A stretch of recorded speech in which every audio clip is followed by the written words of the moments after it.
Hello, hello, and welcome to Imperator Rome, a grand strategy game, another one coming from Paradox Interactive. Now, before I get started talking about the game, this video is intended to be sort of a once-over of the game. I'm just going to be mousing over different items, different buttons, letting you have a chance to just look at the game, pause it where you need to, have a read, and just, give you a chance to get a sense for the game. And while you're doing that, I'm going to talk a little bit about the game and the opportunity that I had to get to play it.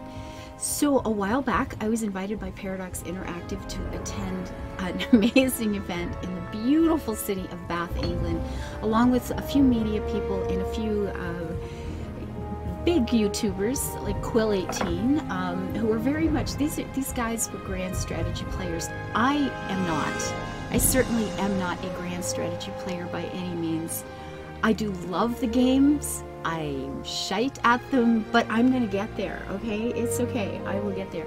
So I get to spend 2 days playing this game, and it was like, okay, Ava, we have to have lunch now, you have to leave the room. The hotel would like to get in here and do things. You have to leave the room now. Yeah, one more click, okay? It's a pretty good game. Now, if you've already played Paradox games, if you've played EU4, if you've played Victoria, Crusader Kings, Stellaris, you're going to see a lot of items in this game that feel very familiar.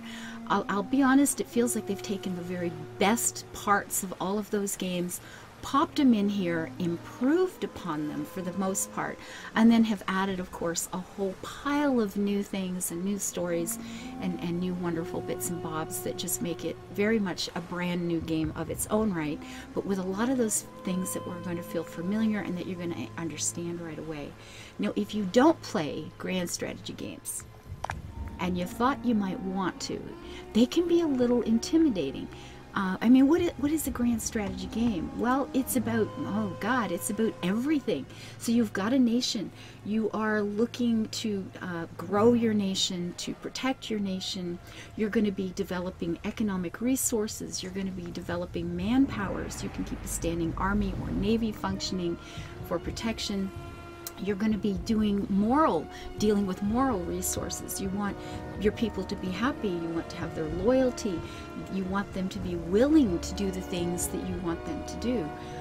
You're also going to be dealing with the distribution of power between things like, your military, your religious people. Like lots of different things are going to have to be balanced. Your things like resource development, your technology research, that sort of thing. So there's going to be industries you're going to be building in your cities, dealing with taxes, dealing with diplomacy, other countries. Oh my God, oh my God, oh my God, and your brain implodes or explodes. One is messier than the other. At any rate, so grand strategy can feel very, very intimidating for some of us who are a lot more comfortable playing, Minecraft and Stardew Valley. Okay? But they're fun. These games are freaking amazing. And one thing I love about this game is the tutorial, which is in the next video that we're gonna have a look at. Paradox I think they've nailed it. There's a term where, man, they just knocked that right out of the ballpark, meaning, it's a baseball thing, the ball went so far, you got a home run, you got it right. And I feel like, oh, well, in this case, the tutorial, they got 2 home runs on this sucker, they did it so well. It's in depth. You can play it for hours. You can take the tutorial itself and just play for hours if you want to. And I actually ended up playing an entire morning, from early morning till a late lunch on this thing, and I didn't finish it. It was just like, oh, that's pretty amazing. I have a good sense of what it's going to do now, but it's going to take you through step by step and really give you a chance to understand what's going on in the game and get a feel for how the flow of the game will go when you start playing on your own. So the tutorial is quite nice, and like I said, we're going to have a look at that. So if you haven't played grand strategy games before, this might be the one that lets you finally take that plunge. And I've said that about some of the other games they've created of late. Stellaris really felt like a game that was going to keep their people happy, but let some new people come into the game as well. And it did for me. It really kind of opened up. And once you played Stellaris, I found it easier to go back and try things like Europa Universalis 4, Crusader Kings 2, some of these other games, and get a better sense of how they would play, because Stellaris made it easier to understand. This one does that for me even better. It just gave me a much broader understanding of how these games will play. So I'm really looking forward to getting my hands on an actual copy of this. Now, what you're going to be seeing in here was very, very early beta. There have been changes made already. There's a few things I'm not even going to be able to show you in here because they weren't completed at the time. So, but this is still the basic. It's still the game.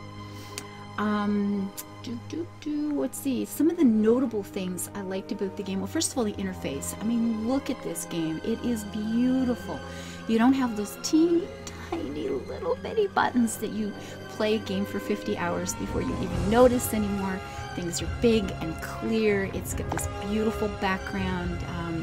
You know, you've got the marbly sort of look here, the details on the map, which is gorgeous as you move in and out of different levels. And again, one of the videos coming up that I'll have up in the next day or two is going to be, you know, showing some of those different levels and the kind of details that are there.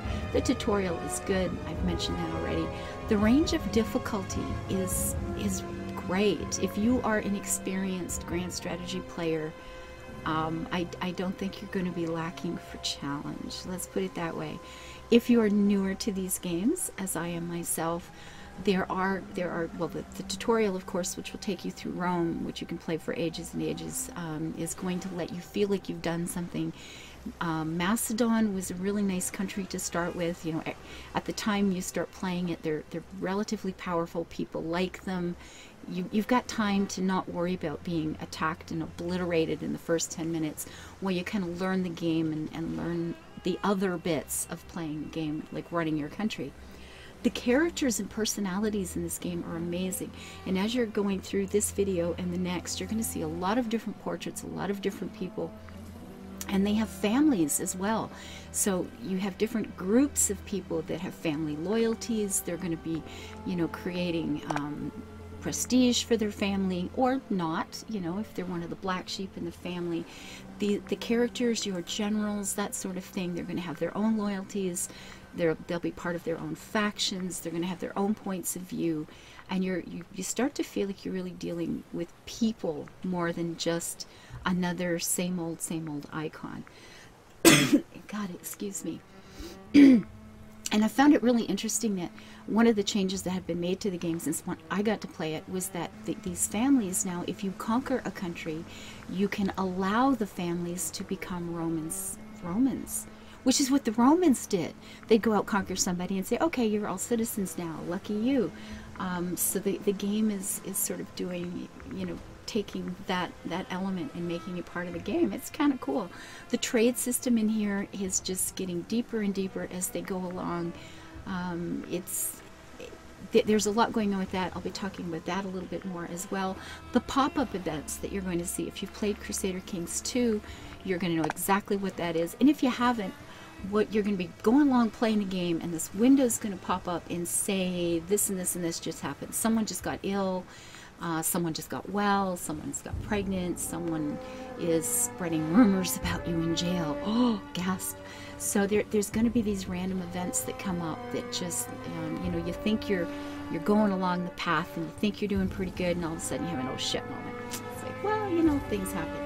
You know, you've got faith, you've got military issues, you've got political issues, you've got popularity to deal with, you've got building in your cities to deal with, you've got taxes to work out, you've got manpower, keeping your citizens happy, blah, blah, blah. I mean, it goes on and on and on. And again, it can feel, if you haven't played these games, you can have a moment of, oh God, how will I ever learn that? Oh, this part I'm not allowed to show you. But that's okay, because by the time the game is out, I'm sure this will be completed and you'll get to see it then. Anyway, it's very much a sandbox game, and it will give you time to learn these things. There are easier countries, there are easier places where you can just focus on your military this time because the rest of the stuff sort of worked out. Or here I can focus on faith because I've got a strong enough army to deal with it. There are a lot of different options for how to start. And look at this with all these characters. You say, oh my god, this is so freaking cool. I love it. I love it. That's so fun. The starting date for the game, oh geez, the actual date, it's around 300 BC at any rate, during the original migration of the Germanic tribes throughout Europe. And it's when Rome is young, just getting started, just, you know, building those sort of blocks that are making it become a world power. So you're at a place where you're sitting pretty good, and you're really starting to be, you know, able to expand and to do all the things that the Romans got to do. Boy, other things I want to talk about, the early classical era, the different powers. There are different powers in the game you'll be dealing with, but I'm going to talk more about those too. So here it is, Imperator Rome, quick overview, tutorial to come. Live your life happy, build it beautiful. Bye-bye.